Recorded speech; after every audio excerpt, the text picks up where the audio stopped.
Hello दोस्तों, आज की इस वीडियो में हम 10th क्लास का ऑब्जेक्टिव रिवीजन करेंगे। आज हम सामाजिक विज्ञान यानी सोशल साइंस का ऑब्जेक्टिव रिवीजन करेंगे। सामाजिक विज्ञान में आज हम हिस्ट्री का ऑब्जेक्टिव रिवीजन करेंगे। सबसे पहले अगर आप अलग सब्जेक्ट का ऑब्जेक्टिव रिवीजन करना चाहते हैं तो आप प्लेलिस्ट में जाके वहाँ से देख सकते हैं। चलिए तो वीडियो को शुरू करते हैं।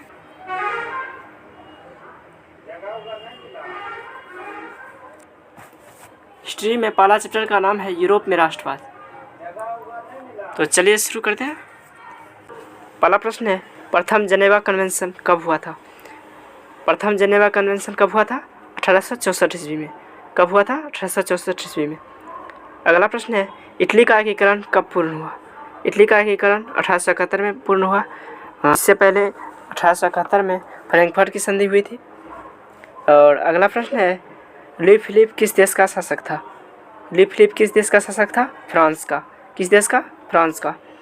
और अगला प्रश्न है, यूरोपियन सभ्यता का पालना किसे कहा जाता है? इसका आंसर हो जाएगा यूनान को। यूरोपियन सभ्यता का पालना किसे कहा जाता है? यूनान को। अगला प्रश्न है, बोहेमिया निम्न में से किस देश के अधीन था? यह हो जाएगा ऑस्ट्रिया। किस देश के अधीन था? ऑस्ट्रिया। अगला प्रश्न है, निम्न में से कौन राष्ट्रों के गुट में शामिल नहीं था? राष्ट्र के गुट में कौन शामिल नहीं था? जर्मनी। ब्रिटेन भी शामिल था, फ्रांस भी शामिल था, रूस भी शामिल था। कौन शामिल नहीं था? जर्मनी। और अगला प्रश्न है, 1871 में विलियम कहाँ का सम्राट बना? 1871 में विलियम कहाँ का सम्राट बना? तो ये हो जाएगा जर्मनी में। कहाँ का सम्राट बना? जर्मनी में।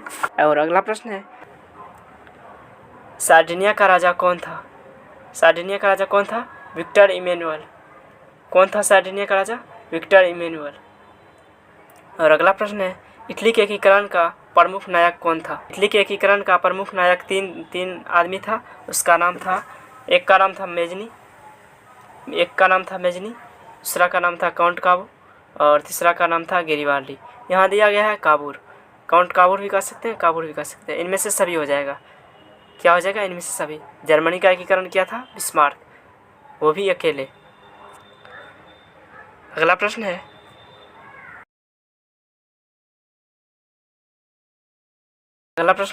लुईस सोल्वे को फांसी कब दी गई थी? इसका आंसर हो जाएगा 1893 में। इसको कब फांसी दी गई?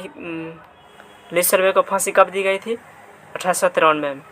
लुईस सोल्वे को फांसी कब दी गई? 1893 में। अगला प्रश्न है, वियना सम्मेलन की मेजबानी किसने की? किसने की थी? मेटरनिक ने। वियना सम्मेलन की मेजबानी किसने की? मेटरनिक ने। और अगला प्रश्न है, निम्न में से किस सम्मेलन में जर्मनी की क्षतिपूर्ति राशि कम कर दिया गया? कौन सा सम्मेलन था? लोसने सम्मेलन। कौन सा सम्मेलन था? लोसने सम्मेलन। और अगला प्रश्न है, अमेरिका में न्यू डील किसने लागू की? अमेरिका में न्यू डील किसने लागू की? किसने लागू की थी? Franklin D Roosevelt. किसने लागू की? Franklin D Roosevelt. अगला प्रश्न है, हेगेल किस देश का दार्शनिक था? यह हो जाएगा जर्मनी। किस देश का दार्शनिक था? जर्मनी। अब अगला प्रश्न देखते हैं, वियना कांग्रेस का मुख्य उद्देश्य क्या था? वियना कांग्रेस का मुख्य उद्देश्य क्या था? लोकतंत्र को राजतंत्र में पुनः स्थापित करना। यहाँ आंसर हो जाएगा राजतंत्र को पुनः स्थापित करना। अब अगला प्रश्न, सिकंदर कहाँ का निवासी था? सिकंदर कहाँ का निवासी था? यूनान का।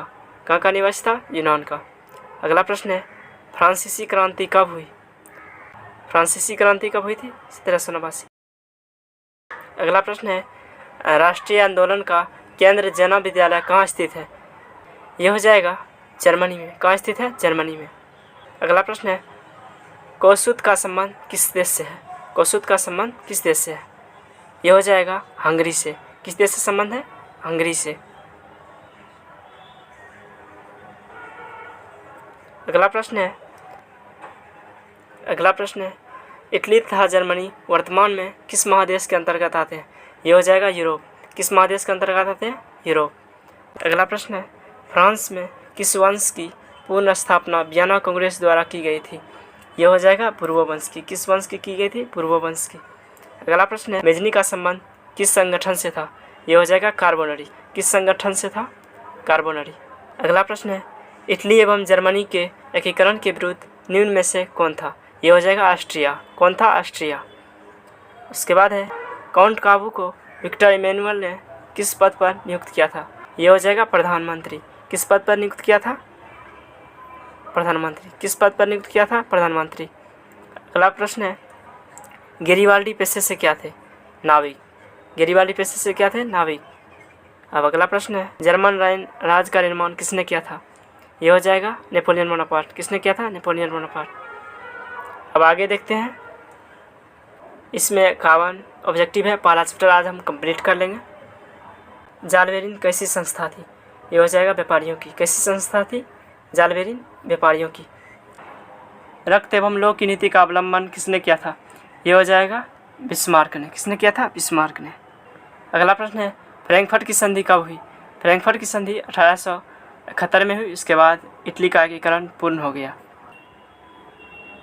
अगला प्रश्न है, यूरोप वासियों के लिए किस देश का साहित्य एवं ज्ञान विज्ञान प्रेरणा स्रोत रहा? ये हो जाएगा यूनान का। किसका होता है? यूनान का। और अगला प्रश्न है, नेपल्स की क्रांति कब हुई? नेपल्स की क्रांति कब हुई? 1821 में। कब हुआ था? 1821 में।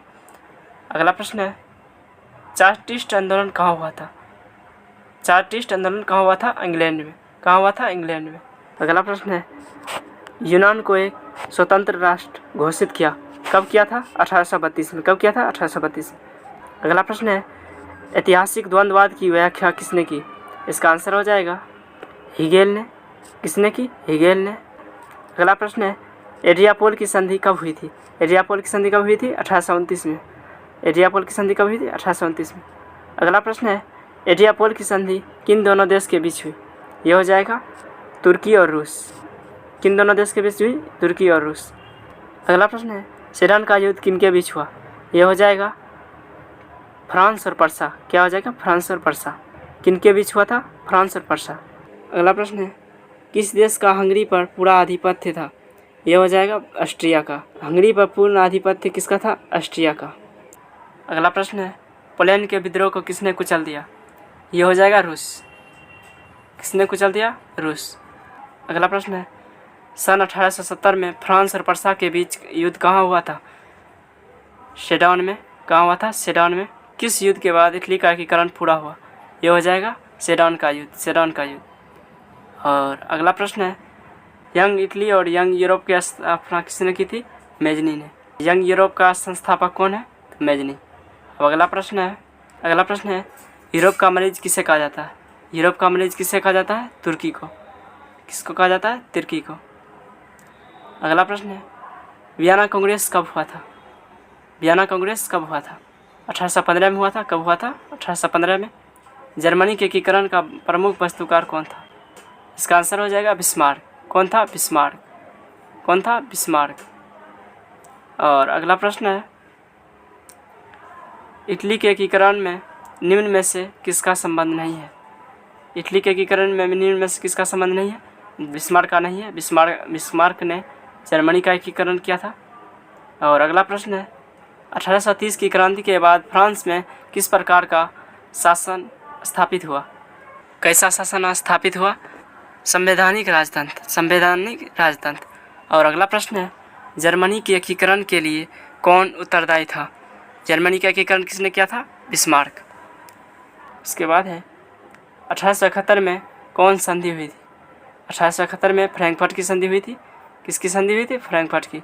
अगला प्रश्न है, इटली के एकीकरण में निम्न में कौन योगदान किया था? इसका हो जाएगा इटली के एकीकरण में मेजनी एवं इमैनुअल और गेरिबाल्डी, काउंट काबू, इनमें से सभी, इन सब ने मिलकर इटली का एकीकरण किया था।